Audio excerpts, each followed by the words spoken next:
minha voz é bem aguda, querido. Você melhora um pouquinho aí. Tá bom. Queridos, a paz do Senhor Jesus. Amém? Amém. Por gentileza, tomai os vossos assentos. Quero louvar a Deus pela vida de cada um de vocês que estão aqui hoje e glorificar o nome do Senhor por esta iniciativa. Eu tenho 6 anos que eu estou no estado de Minas Gerais e desde que aqui cheguei, eu tenho observado que o Senhor Jesus está reservando nesses dias algo novo para esse estado e para esta nação. E eu estou muito feliz com as boas novas de Deus desde o final do ano até agora, e as perspectivas são maravilhosas. E eu quero lhe parabenizar, você que veio, e lhe fazer um pedido, melhor dizendo, compre esta ideia, ok? Esta é uma ideia que veio do céu, é uma ideia que brotou no coração de alguém, porque o Senhor fez isto. Se eu pudesse resumir biblicamente toda esta obra, eu usaria as palavras do salmista para dizer: foi o Senhor que fez isto, e é coisa maravilhosa aos nossos olhos. Amém? Que Jesus possa te capacitar. Muitos não tiveram esta chance, esta oportunidade, mas você está tendo. Bem-vindos a uma escola de formação de obreiros para viver uma dimensão de comunhão, de graça, de poder, em um nível onde só Deus pode te conduzir. Glória a Jesus. Abra sua Bíblia, por favor, no livro de Malaquias. Pastor Kleber foi muito generoso comigo. Ele me passou um tema que eu vim com a intenção de chegar aqui e fazer uma pergunta antes deste tema, mas eu vou fazer melhor, para que eu não fique com a consciência pesada e não tenha dificuldade de transmitir, partilhar algo dentro do assunto. Eu quero que os irmãos entendam, como já foi dito aqui através do primeiro orador, nós não estamos numa creche. Vou usar a sua frase. Amém, queridos? E assim, eu conheço muito pouca gente, e as nossas relações é muito pouca. O que você vai ouvir, você tem o direito de assimilar dentro da sua capacidade de avaliação, mas receba, deixe o Espírito Santo falar melhor dentro de você do que eu mesmo, tá bom? O vaso aqui vai ser bem limitado dentro do tema, mas nós iremos abordar hoje sobre o pregador e o divórcio, né? E eu vou tomar aqui um texto, Malaquias capítulo 2. Malaquias capítulo 2, versículo 16. Vamos lá?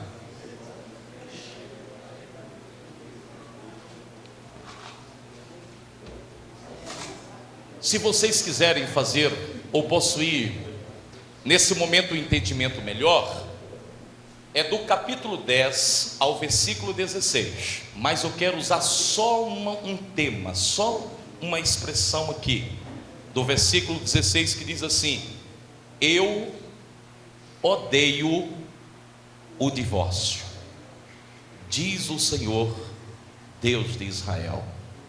Em outras traduções diz: eu detesto o divórcio. Amém? Amém. Meu Deus, que nesta manhã o teu Espírito possa falar de uma forma tremenda a partir deste momento, Senhor, neste tema tão difícil de ser abordado, mas nós acreditamos que é de uma grande necessidade. Amém. Meus amados, escute bem. Para começo de conversa, eu sempre costumo dizer nas palestras que dou para casais, E quando tenho a oportunidade de falar sobre o tema casamento, que envolve também nos nossos dias a preocupação de falarmos de divórcio e falarmos também do segundo casamento. Nós estamos vivendo uma época, eu acho que como nunca, onde o problema divórcio, ele é um fato, ele é real. E existe muitos pastores que trazem consigo uma preocupação imensa de lidar com isso dentro do seu ministério, na realidade em que eles estão pastoreando suas igrejas, porque o problema das famílias, desestruturação da família e deste processo de degradação familiar, ele é um mal avassalador em nossos dias. Mas nós, como pregadores da palavra de Deus, nós não podemos fugir do tema e nem tampouco nos esconder ou fazer silêncio em relação a ele. Mais do que nunca alguém precisa realmente falar. E o divórcio não é diferente de nenhum outro tema, seja ele qual for, dentro da sua magnitude, amplitude, consequências, valores. Ele é um tema que ele tem que ser abordado dentro da Bíblia Sagrada. Eu quero fazer aqui algumas observações. Somos uma nação santa, todos vocês sabem disso, separada e diferente. Segunda observação, nós possuímos um estilo de vida cujo padrão e princípios, eles são totalmente incomum ao padrão e princípios que rege a sociedade e o restante do mundo em que está à nossa volta. As nossas convicções de crenças e fé, elas são únicas e exclusivas no planeta que nós vivemos, porque o nosso estilo de vida, ele é definido não pelo padrão deste mundo. A nossa escala de valores, ela é diferente da escala de valores que rege toda a sociedade onde nós estamos inseridos e contextualizados. Por exemplo, o nosso código de ética, ele é totalmente diferente, porque o nosso código de ética e norma é a Bíblia Sagrada. Logo, concluindo aqui as observações, todo e qualquer assunto, toda e qualquer discussão acerca de qualquer tema em nossos fóruns deve ter como base a Bíblia Sagrada, inclusive o divórcio. Por que eu estou fazendo esta observação?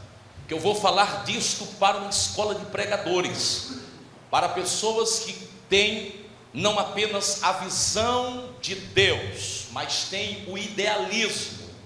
Nós discutimos ideias e amamos seletivar pensamentos e gerar discurso acerca de todos os temas que achamos ser importantes. Agora eu quero que você, a partir deste momento, dentro do tema que eu vou ministrar, esqueça o discurso, esqueça os conceitos, esqueça as verdades subjetivas, porque dentro do tema, embora ele é polêmico e automaticamente profundo, por causa das verdades subjetivas de cada um de nós, eu não quero trazer aqui etimologias, eu não quero falar de conceitos, eu não quero falar de raízes de grego e hebraico para descrever o que é divórcio, o que não é. A minha palavra nesta manhã, ela não é técnica para você, ela é uma palavra de aplicação, de compreensão melhor deste processo que é um mal avassalador e que tem exterminado, esterilizado, que tem destruído, abortado muitos ministérios brilhantes, gente que era para estar no topo da escada que Deus projetou para a sua vida, mas que conseguiram subir e galgar apenas 1, 2, 3 degraus, e de lá pararam, estagnaram, ou outros sim, caíram e fracassaram por causa destas possibilidades que existem dentro de nós, e que estão escritas na nossa natureza, mas que precisam ser vigiadas o tempo inteiro, para que a gente consiga de fato alcançar o propósito para o qual Deus nos trouxe a existência e para o qual Deus nos designou. Amém? Então, falar do divórcio à luz da Bíblia e também do segundo casamento em si, porque um assunto puxa outro, precisamos entender, ou é preciso dizer, melhor dizendo, que isto não é um assunto que está alheio às nossas compreensões e entendimento. É falar de algo que todo mundo conhece, mas que alguns insistem em não admitir com base nos seus conceitos, nas suas verdades subjetivas. Eu vou usar sempre esse termo verdade subjetiva, eu vou te explicar depois o que é isso frente àquilo que está escrito na palavra de Deus. E por que alguns não conseguem admitir essa questão e tem dificuldade de compreender isso à luz da Bíblia? Porque é bem mais fácil nós conceituarmos a teologia do divórcio do que aceitar o que a Bíblia diz sobre ele, né? As estatísticas, elas são assustadoras, e em nossos dias, cada um de vocês que estão aqui convive com algum amigo, seja ele íntimo ou mais distante, que está vivendo situações desta forma. E o que eu percebo numa visão áurea, panorâmica acerca do assunto que começo a abordar agora, é que parece haver um esforço nesta geração muito grande, por parte de alguns, em criar razões, em criar justificativas para a validação do divórcio, para a validação desta coisa que começa a se tornar quase uma tendência em nossos dias, e que se tornou na mão de Satanás uma arma muito poderosa para parar ministério e calar a boca de muitos homens de Deus que estavam sendo levantados como uma promessa aí. Mas eu preciso trazer aqui uma expressão, uma fala que não é minha, mas fazendo uma adaptação, dizendo para você, meu querido, que acerca do divórcio, a teologia do divórcio não se pode fazer a lápis. Ela precisa ser avaliada, compreendida, entendida dentro daquilo que a Bíblia nos apresenta. E quando a Bíblia vai falar de divórcio, escute bem isso, a Bíblia ela aborda esse primeiro conceito na figura de Moisés, e muitos pregadores, muitos no decorrer da discussão de todos esses anos, e por que não dizer de séculos, eu já vi muita gente dizer que Moisés, como disse os fariseus para Jesus, ele criou a carta de divórcio. A primeira coisa que eu preciso dizer para os irmãos acerca disso, é que quando você vai buscar dentro da Bíblia, né, a base bíblica para o divórcio, todos nós encontramos isso em Moisés, Deuteronômio capítulo 24, a partir do versículo 1 e 2, mas quando nós iremos estudar o contexto daquela época, você entende a primeira grande verdade, de que a ideia do divórcio não foi criada por Moisés. A ideia do divórcio ela já era antiga, nas primeiras civilizações do mundo. Havia um código chamado Código de Hammurabi naquela época, antes mesmo da Bíblia ser escrita, que regia os problemas da família e do casamento. E naquela época, Hammurabi, para resolver o problema das mulheres abandonadas, que eram deixadas com seus filhos à deriva, à mercê dos destinos, ele criou o chamado Código de Ética da sua época, incluindo a carta de divórcio.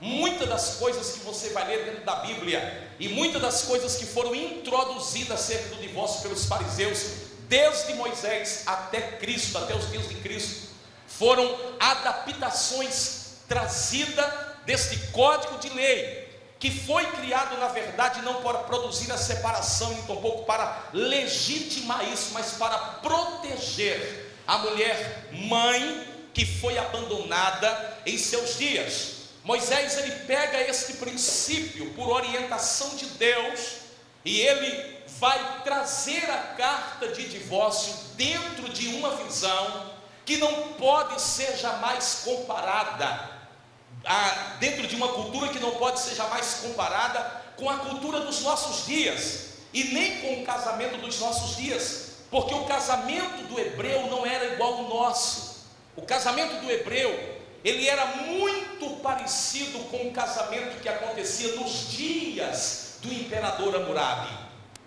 Era um casamento arranjado pelos pais, e que a filha muitas vezes não conhecia este homem, só ia conhecer no dia da celebração do casamento. Os pais se encontravam, veja bem, eu quero mostrar para vocês aqui onde e como nasceu isso. Os pais se encontravam, prometia a sua filha para o filho, então discutia-se o valor do dote, E a partir do momento do encontro desses pais, dessas famílias, onde discutia-se o valor do dote, esta moça prometida para o casamento, ela já era considerada comprometida, casada, embora o seu noivo, a pessoa com quem ela ia se casar, não tinha nenhum contato com ela. E então passava-se um período onde as famílias se preparavam para a grande celebração, para a grande festa do dia do casamento. Este intervalo normalmente tinha um período de 1 ano. E neste processo, se a moça, por alguma razão, ela tivesse algum tipo de comportamento estranho, esta é a expressão que aparece lá em Deuteronômio capítulo 24, quando Moisés vai validar a carta de divórcio pela primeira vez para os hebreus. Se ela tivesse algum tipo de comportamento estranho, algum tipo de envolvimento sentimental, ou de envolvimento físico, contato físico com outro homem, em que o seu prometido, o seu futuro marido, tivesse desconfiança, e havendo-se prova para isso, ele poderia emitir a carta de divórcio para esta pessoa e devolver o dote para ela. Você vai pesquisar o divórcio dentro da Bíblia, e você vai ver que dentro da lei nunca foi permitido, por exemplo, o divórcio para um casal que depois da celebração da festa, eles passaram a viver juntos e tiveram filhos, e depois disso a lei vem permitir o divórcio. Não. Quando Moisés institui o divórcio ele tinha como objetivo sanar o problema da infidelidade neste primeiro processo do casamento hebreu, antes da celebração. Então, se vocês forem buscar a base bíblica para isso, dentro das etimologias, sabe onde é que nós iremos chegar? A seguinte ideia original do divórcio, de que ele não era o divórcio como praticado hoje, mas era uma espécie de anulação do casamento, era uma espécie de anulação da celebração do casamento, naquele processo em que a moça estava prometida para o homem. Havendo alguma coisa estranha nesse processo, a lei de Moisés permitia a anulação deste casamento. A mesma lei que permitia é a lei também que dizia que se este casal, após a celebração do casamento, tivesse um filho, jamais era permitido por qualquer motivo o divórcio, a emissão de carta de divórcio. Por quê? Porque a ideia do divórcio na mente de Moisés, na cultura dele e nos dias dele, não era separar o casal, mas era proteger a família de um costume cultural que já vinha de outras culturas e que agora estava entrando no meio do povo. O grande problema, meu amado, em tudo isso é que desde Moisés até Cristo você vai observar um comportamento comum do ser humano. O ser humano no geral, sem fazer críticas a credos e convicções, ele possui a tendência nata dele de exaltar as suas verdades subjetivas, quando a verdade de Deus e a verdade da Bíblia Sagrada não comunga com seus próprios interesses. E aí você vai ver que desde Moisés até os dias de Cristo, as verdades subjetivas, mesmo que dentro do sistema religioso, no meio dos fariseus, elas mudaram muito. E nos dias de Cristo, você tem o divórcio sendo praticado por qualquer motivo, e não mais como nos dias em que Moisés instituiu a carta de divórcio. Agora veja, quais são as consequências disso para a família? Ora, para nós falarmos do divórcio, no fator consequências, a gente precisa entender, por exemplo, o que é o divórcio para o casamento.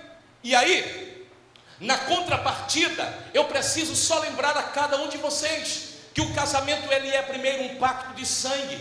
Segundo, o casamento é uma aliança para toda a vida. Terceiro, estou falando à luz da Bíblia, o casamento ele é uma união indissolúvel. Quarto, é um projeto da qual Deus possui interesses em comum. Eu disse para você que a base daquilo que eu estou pregando o tempo inteiro está do versículo 10 ao versículo 16 de Malaquias.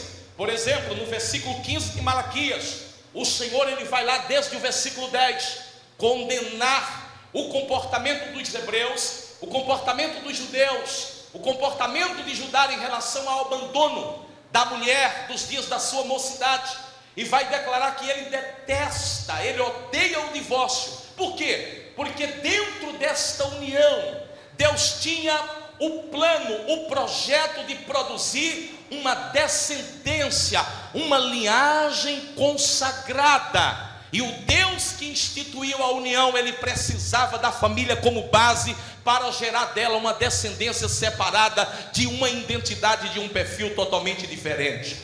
Então, a posição de Deus para o casamento é a posição da indissolubilidade. Não adianta gerarmos conceitos acerca disso, não adianta criarmos a teologia do divórcio a lápis, não adianta lançarmos mãos de conceito. Você quer entender o divórcio com base no que diz os teólogos, com base no que afirmou os pais da igreja, com base no que Armínio, por exemplo, nos dias da reforma e da pós-reforma vai discutir nas suas teses? Discuta. A teologia acerca de muitos assuntos, ela tem sido feita na individualidade de cada um, nos conceitos e nas verdades subjetivas. Mas se você ama a verdade de Deus e entende que faz parte de uma nação que Deus está levantando para fazer a diferença, você tem que entender o divórcio como qualquer outra verdade, à luz do que está escrito na palavra de Deus. Então, quando nós falamos da palavra de Deus, a gente entende que a ideia de Deus para o casamento, primeiro, era da indissolubilidade. Segundo, o casamento indissolúvel é casamento sem divórcio. Por que razões? Você pode perguntar. Porque não existe divórcio sem pecado. Por isto o texto está dizendo, Deus está falando, eu odeio o divórcio. Porque o que é o divórcio à luz da Bíblia Sagrada? Olhando por outro lado, ele é apenas a face pública do adultério. Mas isto não altera, meu irmão, ainda no meu argumento o fato de que a Bíblia discute a existência do divórcio. Sim, ela vai discutir isso lá na lei, isso vai ser discutido cá nos dias de Jesus. As bases existem dentro da Bíblia Sagrada, mas nós iremos entender o que é o divórcio dentro do seu contexto, como eu já expliquei. Moisés, ele não inventou o divórcio e não introduziu o divórcio para produzir separação na família, mas para produzir, em algumas realidades do que estava acontecendo, proteção contra a mulher abandonada. O contexto em que a carta de divórcio ela era emitida é segundo aquilo que nós acabamos de dizer lá, né? Não era, na verdade, nos padrões daquilo que existe hoje, mas era uma espécie de anulação deste casamento. Apenas neste período era possível se liberar pela lei a carta de divórcio. Na lei, eu ainda quero falar sobre isso. A carta de divórcio não era dada após o nascimento de um filho, ou por nenhum outro motivo, apenas por uma conduta não conveniente da noiva na fase de preparação para o casamento, ok? Fora disso, o divórcio estaria fora literalmente de cogitação. Mas de lá para cá, as verdades subjetivas. E o que é uma verdade subjetiva? Eu vou explicar isso aqui. Ela é uma verdade íntima. Verdade subjetiva é verdade pessoal, é verdade gerada no íntimo das minhas contemplações, gerado no íntimo da minha avaliação, que é um termo menos técnico para uma verdade subjetiva. É o meu conceito de verdade à luz daquilo que está escrito na palavra. E a teologia bíblica, ela não é uma teologia de conceitos humanos. A teologia bíblica, ela é a revelação escrita de Deus. Os nossos conceitos, aquilo que eu penso aquilo que eu entendo, aquilo que eu compreendo, é apenas a minha verdade subjetiva. Eu não posso produzir uma doutrina em cima de nenhum assunto com base naquilo que eu entendo, naquilo que eu compreendo, mas na essência da palavra de Deus. Por que eu estou falando isso aqui, pastor Kleber? Porque hoje as doutrinas que são pregadas acerca do divórcio e do segundo casamento, elas estão na sua maioria equivocadas, senhores pregadores que estão me ouvindo. Elas são doutrinas produzidas em cima de verdades subjetivas, de conceitos. E como disse Calbart, eu quero falar aqui nesta manhã, nós precisamos nesta manhã retornar ao essencial daquilo que está escrito, não complicando, mas descomplicando a verdade de Deus para um assunto sério que está acontecendo em nossos dias. E este problema não é só nosso, não é só nossos dias, ele também é dos dias de Jesus, porque nos dias de Jesus, desde Moisés até cá, muita coisa mudou. As verdades subjetivas, elas foram além daquilo que Moisés validou nos seus dias. E sabe o que aconteceu? Jesus, ele é chamado para uma reunião entre os fariseus, e quando os fariseus vão tratar do assunto, olha, o que eles querem é fazer Jesus compreender a subjetividade de suas verdades. O que eles queriam era fazer Jesus validar e concordar com o pensamento deles, porque desde Moisés muita coisa mudou naquilo que era a intenção original. E aí eles vão perguntar para Jesus intencionalmente: Senhor, pode alguém separar-se ou emitir carta de divórcio por qualquer motivo? Ora, lá no início, a carta de divórcio não era dada por qualquer motivo.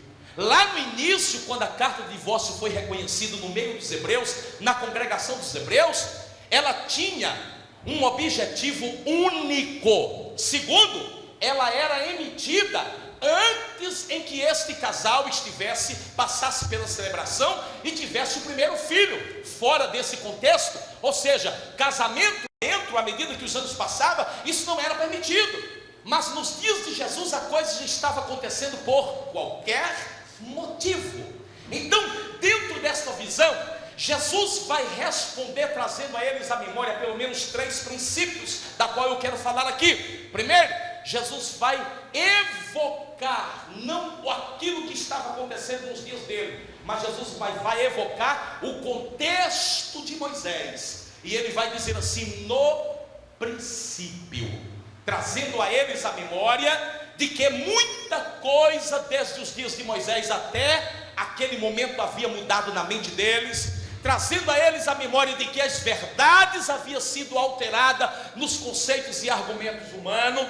E ele vai dizer: no princípio Deus os fez homem e mulher, e uniu, tornando os dois uma só carne, produzindo uma aliança para toda a vida, através de um pacto de sangue, através de uma harmonia indissolúvel. E aí ele vai fazer a segunda observação, dizendo que a carta de divórcio nos dias de Moisés foi dado, emitido, validado, autenticada por causa da dureza do coração.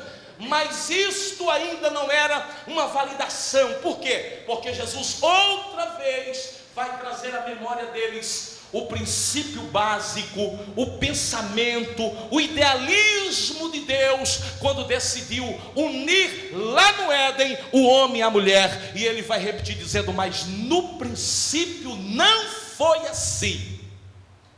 E quando ele vai dizer no princípio não foi assim, Jesus estava evocando o que está escrito lá em Gênesis, quando esta mulher é entregada para Adão, e ele a toma, e com a sabedoria que Deus lhe deu, ele entende a razão do que Deus estava lhe entregando. Era uma aliança gerada, uma aliança de alma, uma aliança de sangue, uma aliança de carne, uma aliança de corpo. E aí Adão, tendo a mente do próprio Deus e o discernimento e a sabedoria do próprio Deus, ele vai compreender isso no seu entendimento e vai dizer: esta será osso do meu osso, carne da minha carne, será chamada varoa, porque do varão foi tomado. Portanto, que Deus uniu, não separe o homem.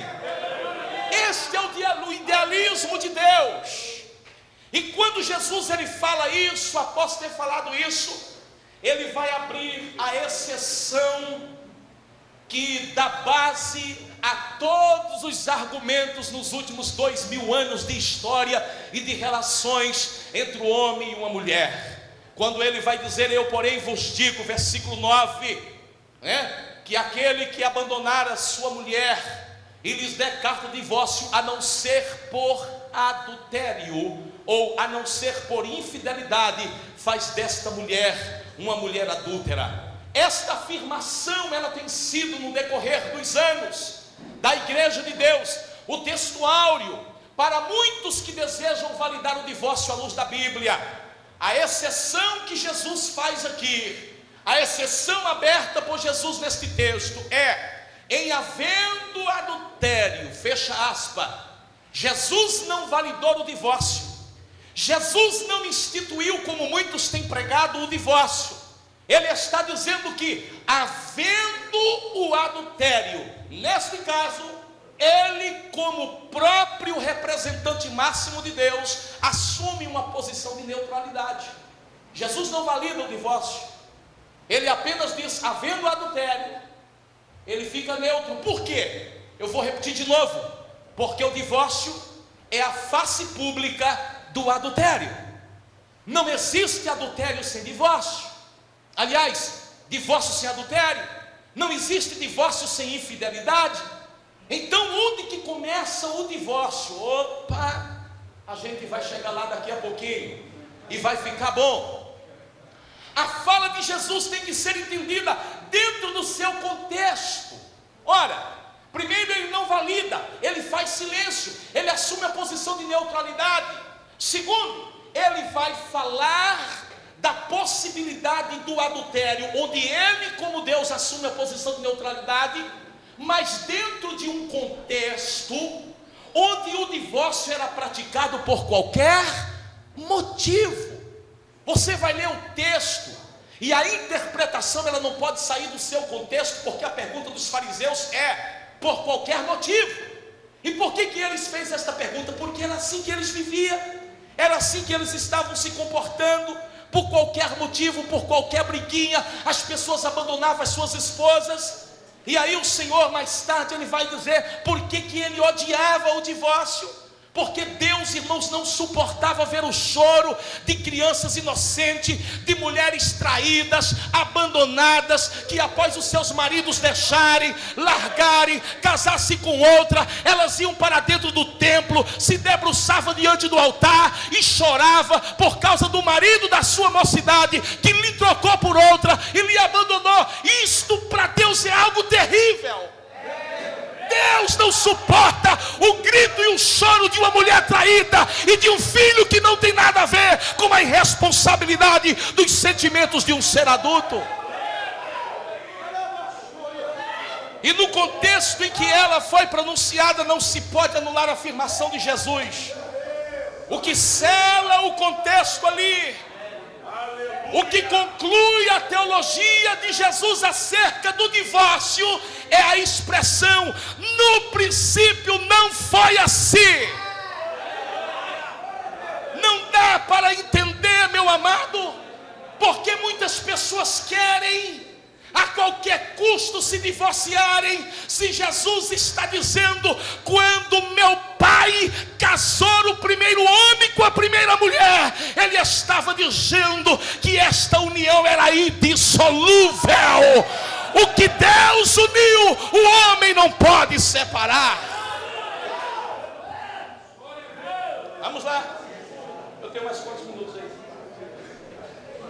Então vem comigo. Aí vem os dias da igreja.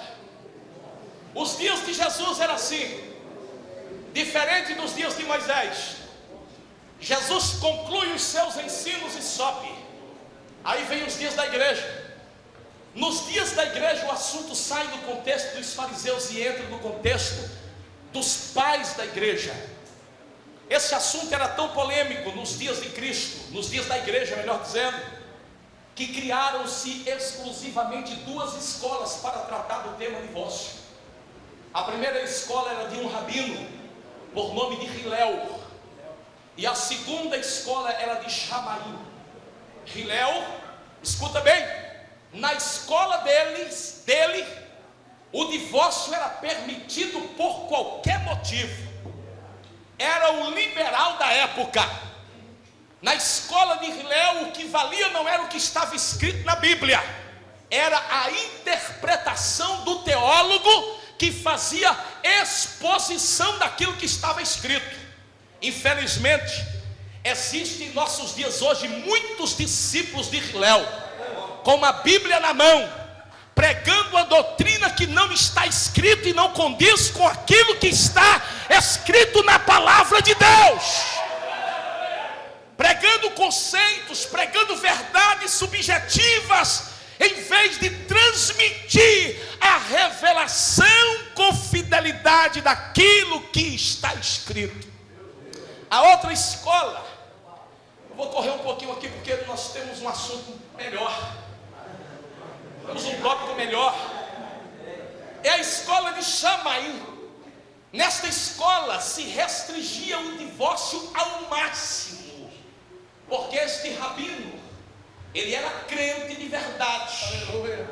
Ele chegava diante do seu grupo, da sua plateia, numa manhã como esta, e ele dizia assim: o que vocês pensam não é o que está escrito na lei. O que vocês pensam, o conceito de vocês não é verdade absoluta, verdade que tem que ser vivida, pregada e ensinada aquilo que está escrito. Então, na escola de Shammai, o divórcio ele era restringido ao máximo, naquilo que Jesus, naquele detalhe onde Jesus neutralizou-se, na infidelidade e no adultério. Passam os dias do início da igreja primitiva e entramos na época patrística dos pais da igreja. Do 1º ao 5º século você vai estudar a posição dos teólogos acerca do divórcio dentro da Bíblia, e você vai ver de que havia na igreja do 1º ao 5º século, nesta igreja patrística, raríssimas exceções acerca do divórcio, porque todos eram unânimes, quase todos eram unânimes na ideologia de Jesus e de Paulo, onde juntos esta ideologia diz o seguinte: aquele que se separar, que não procure nem sequer outro casamento. Só depois do 6º século é que as discussões são retomadas com base nas verdades subjetivas. Aí quando chegam os dias da reforma, nós encontramos lá vários teólogos discutindo sobre tudo. Martinho Lutero discutindo sobre a justificação mediante a fé, Martinho Lutero discutindo a teologia da graça, a sotéria de Deus para os homens, batendo de frente com a igreja católica, batendo de frente contra as indulgências e tantas outras coisas. Mas você tem lá um camarada por nome de Erasmo, e Erasmo vai pegar o conceito de Armínio, e aí dentro do conceito de Armínio, no século XVI, é que o divórcio, com base na tese de Armínio, porque do século V ao XVI, as teses eram discutidas nas escolas teológicas, e o pensamento predominante no século XVI era o de Armínio, que dizia que no caso de adultério, o homem pode divorciar-se e está livre para casar com outra. A outra escola que batia de frente dentro desse contexto era o de Agostinho, onde procurava restringir ao máximo a questão do novo casamento e também do adultério, porque Agostinho, na sua teologia acerca do divórcio, era mais acurado, era mais estreito. Eu diria que a escola de Agostinho hoje está representada na nossa geração na figura de muitos pastores conservadores, que por causa de algum entendimento bíblico e alguns princípios de padrão que todo obreiro deve possuir na sua vida, nos seus modos operantes, ainda não aceita divorciado dentro do ministério. E tem muita gente moderninho por aí, trazendo uma teologia moderna, dizendo esse pessoal é do tempo do EPA, tem uma teologia arcaica. Não é não, meu querido, isto é Bíblia Sagrada. Nós precisamos deixar de viver uma teologia rasa para nos aprofundar na essência e sair do nível dos argumentos.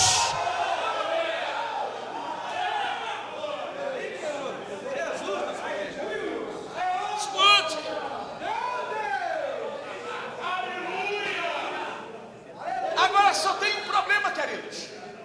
Desde os dias de Agostinho e os dias de Erasmo, olhe para mim aqui, a teologia do divórcio não mudou mais. Ela não sofreu muitas alterações. A tese arminiana é a tese que predomina hoje na maioria das igrejas e dos ministérios acerca do divórcio. A tese de Agostinho é a que ainda é praticada por aqueles que hoje estão sendo chamados pela modernidade de conservadores da igreja. Eu prefiro mudar esse conceito. Eu chamo de conservadores da essência da palavra de Deus. Agora escute. Mas os motivos para o divórcio continuam os mesmos dos dias de Jesus, por qualquer motivo.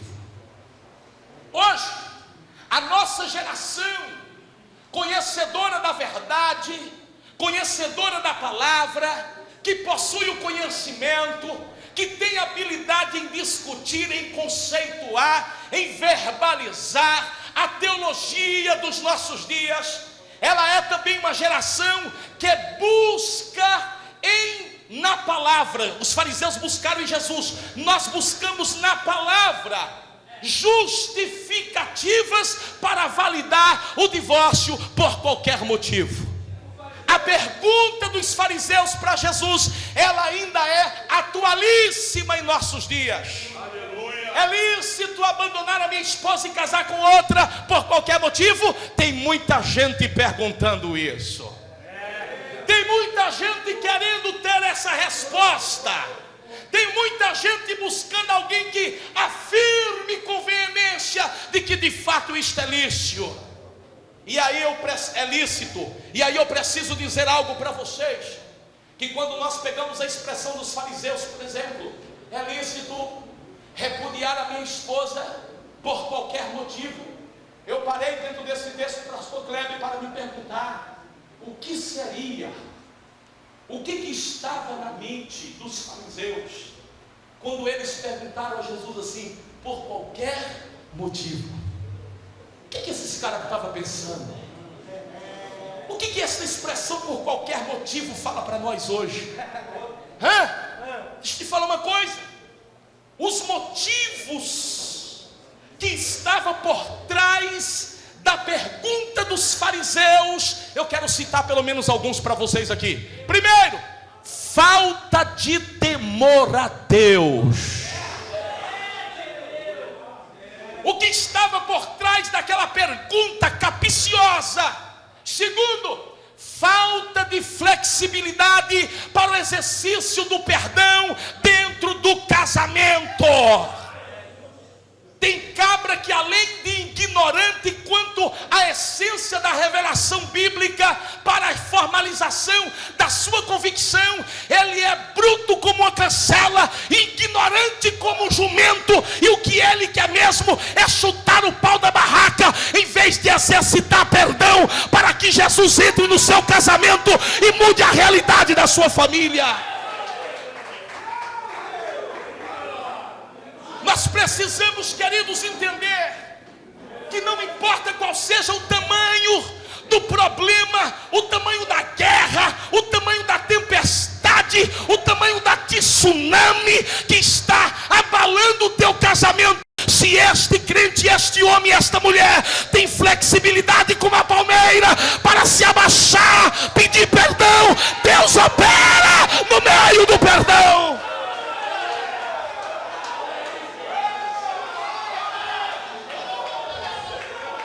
O divórcio, Segura um pouquinho aí. O divórcio e o abandono da família só possui dados alarmantes em nossos dias na massa evangélica. Escute bem, porque esta geração de pregadores, pastores, líderes, pseudos homens de Deus vive na sua maioria flertando com o pecado. Nós só temos os altos índices de líderes religiosos abandonando as suas famílias e casando-se com outra mulher, porque a maioria dos pseudos, eu estou colocando esta palavra aqui para fazer separação dos verdadeiros, a maioria dos pseudos homens de Deus tem prazer em flertar com o pecado, estão cheios de sensualidade, se comportando como metrosexuais, se vestindo como garotos de propaganda da Playboy em cima dos púlpitos. Você não sabe se o camarada ele vai à igreja para pregar ou se vestiu para um ensaio sensual a uma revista de pornô. O sangue de Jesus tem poder para nos cobrir e nos livrar desses laços malignos.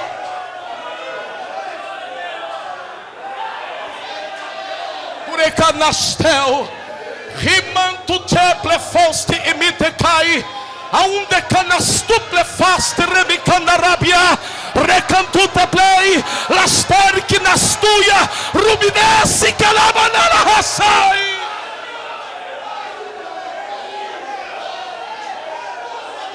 Puricalabandara raçuia.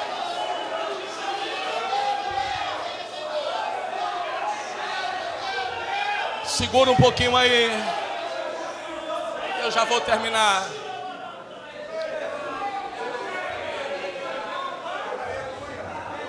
Escute o que eu vou lhe dizer, querido. Escute o que eu vou lhe dizer.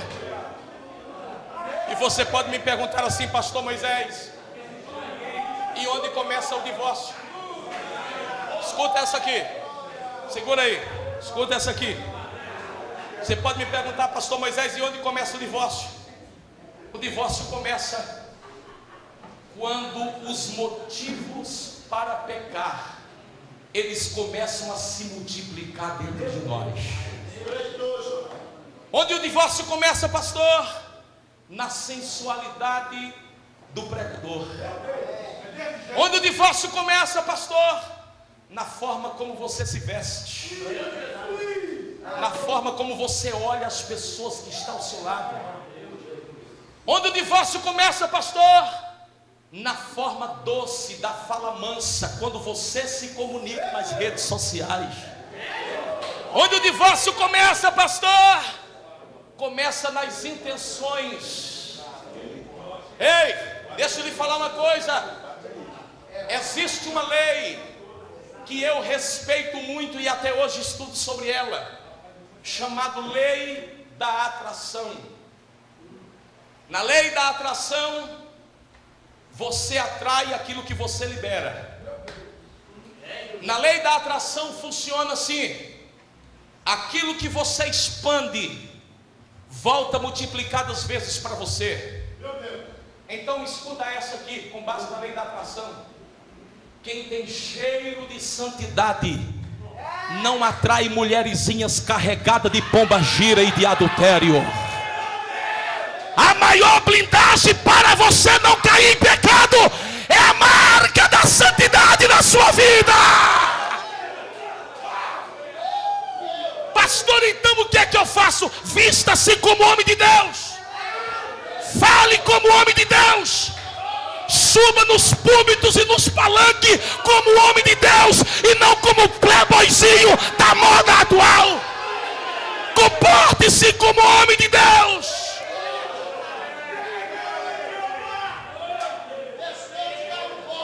Escuta essa aqui. Nós costumamos dizer no mundo espiritual que o Espírito de Deus produz identificação, não é verdade? A gente não conhece um outro, mas no dia que você bate o olho no homem de Deus, se ele estiver cheio de Deus,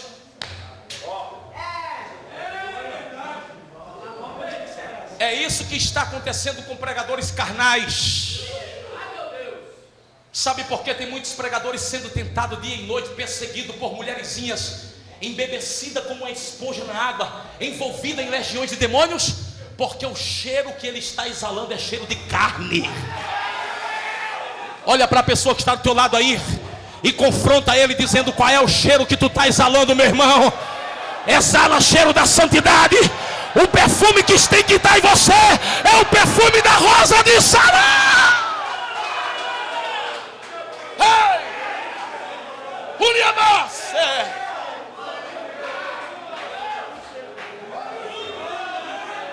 Agora para a gente terminar, sabe qual é o pior de tudo isso? Isso não é o pior ainda. Sabe qual é o pior de tudo isso? Escuta essa aqui. É que os cabras são bons de Bíblia, e depois de se envolver desta forma, sabe o que é que eles fazem? Querem os microfones e os púlpitos das igrejas para fazer a teologia do divórcio a lápis, para justificar. Ontem eu estava dando aula no seminário na qual eu sou professor, e eu disse: eu estou escandalizado nesses dias, não é com o nível de pecado, eu estou escandalizado é com o nível de indivíduos que está usando a Bíblia para validar o pecado dentro da igreja. Nós estamos além de Sodoma e Gomorra. Na época de Sodoma e Gomorra, o que havia lá era prática. Hoje existe pseudos teólogos querendo validar o pecado. É por isso que Deus te escolheu e te colocou aqui esta manhã. É por isso que Deus está fazendo nascer a escape. Deus te trouxe aqui para te dar uma visão diferente daquilo que Ele quer. Aleluia! Escuta essa aqui. Aí os camaradas, com todo esse conhecimento, atrai aquilo que existe neles. Pastor Moisés, por que o senhor está dizendo isso, irmãos? Porque é fato. Eu tenho 20 anos de ministério. Mês passado, 40 anos de idade eu fiz 4.0, e já vi de tudo nele. Eu sei o que é viver como obreiro na carne. Pastor, o senhor já teve essa experiência? Eu sou homem, cabra. Sabe, tudo em mim funciona muito bem, inclusive os hormônios. Então eu sei o que é viver na carne. Mas eu sei o que é viver no Espírito. E vou te falar uma coisa: quem anda e vive no Espírito, não tem pomba gira corajosa que chegue perto. Porque dois espíritos não podem habitar o mesmo ambiente. Tu está entendendo isso? Muitos destes momentos têm esquecido do chamado, esquecido de que foi escolhido, e tem se lançado em braços, e depois vem para a igreja para querer defender dentro da Bíblia a prática da prostituição e divórcio. Adultério, prostituição, divórcio. Pastor, por que o senhor está falando isso? Pasme com o que eu vou lhe contar aqui agora. Me escandalizei essa semana. Ouvi um irmão ligar para mim e dizer para mim: pastor, tem pessoas pregando por aí, mas nas entrelinhas estão ensinando de que prostituição, o sexo entre dois indivíduos não casados, não é pecado. Aí eu já fiquei perturbado com essa notícia. Saio de casa para ir visitar um amigo. Alguém me disse assim: pastor, o senhor precisa intervir-se, pastor, na vida familiar desta igreja, lá onde eu estava. Por quê, meu irmão? Pastor, Tem gente por aí pregando que adultério não tem nada a ver, que desde que você peça perdão a Deus, isso não tem nada a ver. Irmãos, a que ponto nós chegamos? Sabe, eu vejo pessoas o tempo inteiro querendo usar a Bíblia. Cadê o temor de Deus, meu irmão? E outra coisa, pastor, é só isso que te incomoda? Não, eu vou te falar o que me incomoda também: o silêncio dos profetas nesta geração. Nos dias de Elias havia uma coisa chamada ambivalências. Os dias de Elias são chamados de dias de ambivalências, de duplas personalidades. As pessoas estavam servindo a dois senhores, a dois deuses, pisando em um caminho e em outro. E Elias estava se sentindo sozinho, meu irmão. Será que é só eu que estou tendo a sensação, como profeta, de que parece que a gente está sozinho? Mas Elias estava só? Em Israel era só ele? Não. Quem vai provar isso é Deus para Elias. Tem 7.000 aí, Elias, igual a tu. Só que onde esses camaradas estavam? Cadê eles? Por que eles fecharam a boca? Por que se silenciaram? Por que não estiveram ao lado de Elias quando ele colocou a sua cabeça a prêmio? Sabe por quê, meu irmão? Tem muito profeta que ele não sai do campo da conveniência, porque tem medo de arranhar a sua imagem, acha que o seu ministério vai ser promovido com puxação de saco, com puxação de sardinha. Quem te promove é Deus, quem te chamou foi Deus. Abre a tua boca e faz a obra do Senhor. Para a gente terminar, escuta. Mas eu me lembro nesta manhã, não sei nem se é amanhã ainda. Eu me lembro nesta manhã, 5 minutos, viu, Cleber? Eu termino. Eu me lembro nesta manhã de que eu estou numa escola de pregadores. Eu me lembro nesta manhã que eu estou numa escola de pregadores. Então ouve aí, pregadores. Duas coisas eu quero te falar nesta manhã. Primeiro, o que define o nosso estilo de vida são nossas escolhas. Olha para mim aqui. O que define o nosso estilo de vida são nossas escolhas. Então ouça. Se eu e você, nós escolhemos ser pregadores da palavra, se a nossa escolha foi pelo nível de homens de Deus, nós precisamos submeter nossas vidas ao padrão que Ele exige. O nosso chamado, no nosso chamado não possui exceção para negociação com Deus de valores e princípios. Se você é chamado por Deus para o ministério, ouça o que eu vou lhe dizer nesta manhã: Deus não vai negociar prioridades. Deus, Ele não negocia valores. Deus não negocia princípios. Quem entende que é chamado por Ele precisa se submeter às exigências do chamado e daquele que a chamou.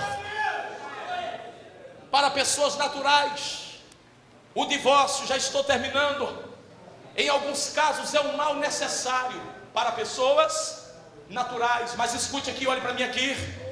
Mas para crente chamado por Deus ao ministério, olhe para mim aqui, que tem como padrão de vida a lei de Deus, o divórcio é, primeiro, um desastre cruel e estúpido e infeliz diante dos filhos, diante da igreja e diante de Deus. Pastor, por quê? Que o divórcio ele é um desastre estúpido, cruel e infeliz diante dos filhos, porque rasga o coração destes filhos ao meio, e impede os mesmos de compreender o amor de Deus na figura paterna de um pai ausente. Segundo, é um desastre cruel, estúpido, infeliz também diante da igreja. Por quê, pastor? Porque a igreja deste homem de Deus, onde ele reúne e prega, nunca mais ela verá neste homem um padrão perfeito a ser seguido, porque uma lei inviolável foi quebrada na sua vida e no seu caráter.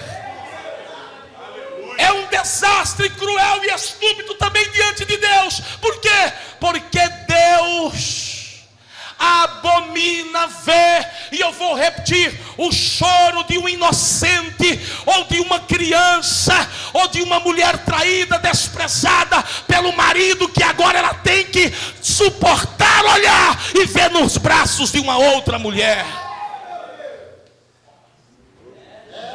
Por isso ele chama em Malaquias 2,16 o divórcio de abominável.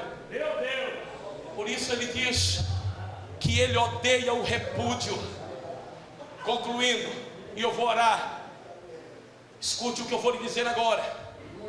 Podemos fazer defesas, podemos criar verdades subjetivas, podemos fazer a teologia do divórcio a lápis, podemos lançar mão da justiça humana, podemos discutir os termos teológicos e as etimologias para achar vazantes e tangentes para embasar a nossa argumentação nas etimologias distantes dos verbos original, dos textos que nós extraímos isoladamente do seu contexto para justificar a teologia do divórcio. Mas eu preciso te dizer que a justiça humana, ela nunca representou e nunca vai representar o padrão das leis eternas e da justiça de Deus.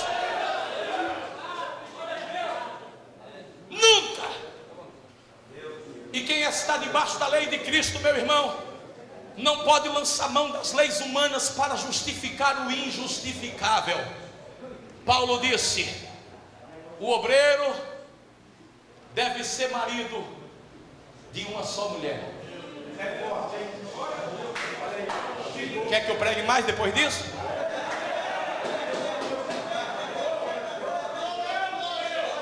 Um dia eu estava ensinando sobre isso. Sabe o que é que alguém me falou lá na plateia? Não, pastor, mas ele falou que é uma mulher por vez. E nessa onda muita gente tem embarcado. Olha para a pessoa que está do seu lado, para o teu colega de ministério que está aqui, e diga: mas glória a Deus que nós estamos aqui esta manhã.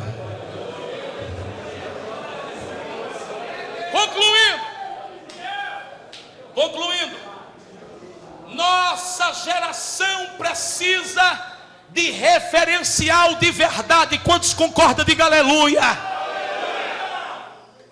Por que, pastor Moisés, que nossa geração acerca disso precisa de um novo referencial de verdade, autêntico, segundo o padrão que a Bíblia nos apresenta? Eu não tenho medo de dizer aqui, sabe por quê, meu amado? Porque o que se tem em cima de muitos púlpitos nesta geração é um referencial ruim, para não dizer péssimo e horroroso, por parte de muita gente que tem o nome de líder e de homem de Deus, mas que o referencial da Bíblia já está bem distante da sua realidade existencial. Por que esta geração precisa de um referencial autêntico?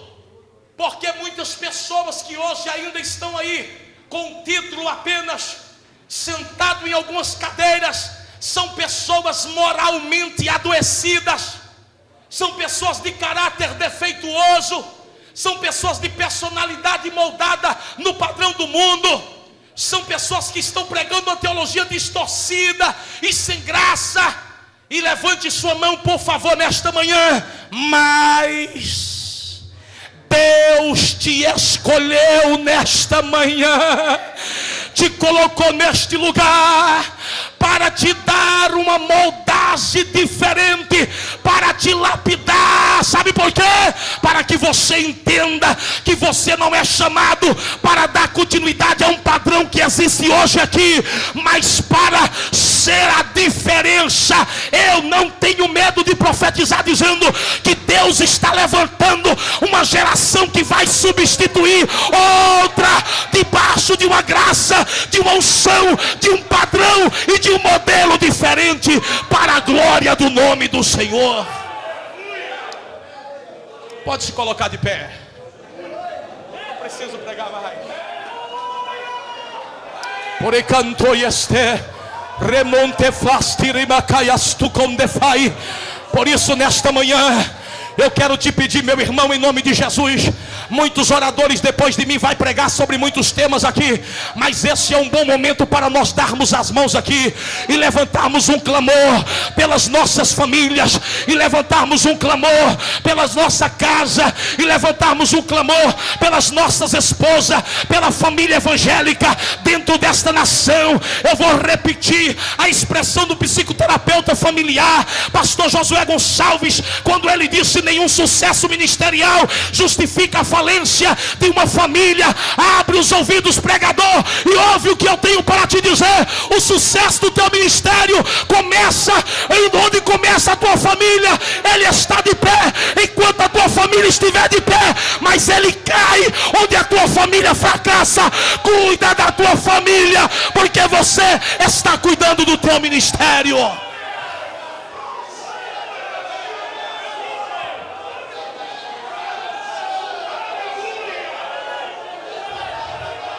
Toda vez que eu saio para pregar e eu chego em casa, pastor Kleber, eu saúdo a minha esposa dizendo: obrigado, Deus, pelo Senhor ter me dado a mulher que eu tenho. Nos últimos 5 anos, depois de 20 anos de casamento, eu passei a dizer todos os dias para minha mulher que eu a amo e que ela é a pessoa mais importante da minha vida. Sabe por quê? Porque eu entendi que não tem pastor presidente, não tem peixe grande, não tem homem famoso, não tem gente de título, de fama e de nome que pode ajudar o meu ministério tanto quanto a minha esposa, que cuida dos meus filhos, que é a minha auxiliadora, a minha companheira. Zela e valoriza da tua mulher.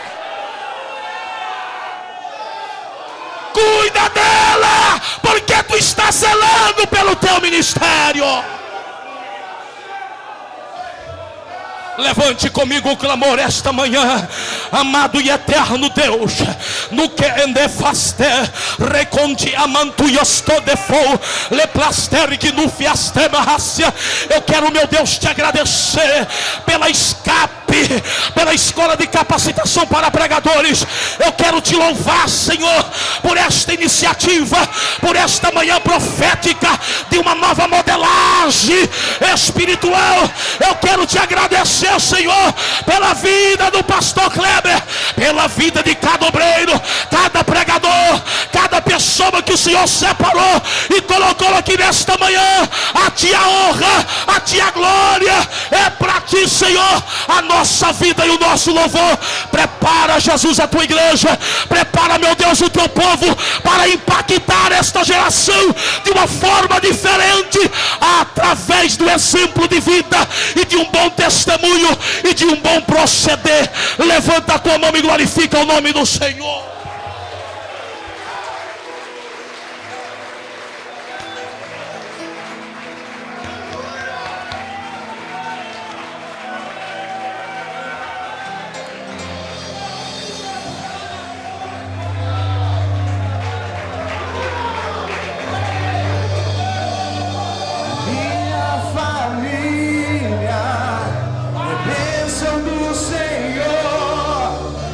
Ensina a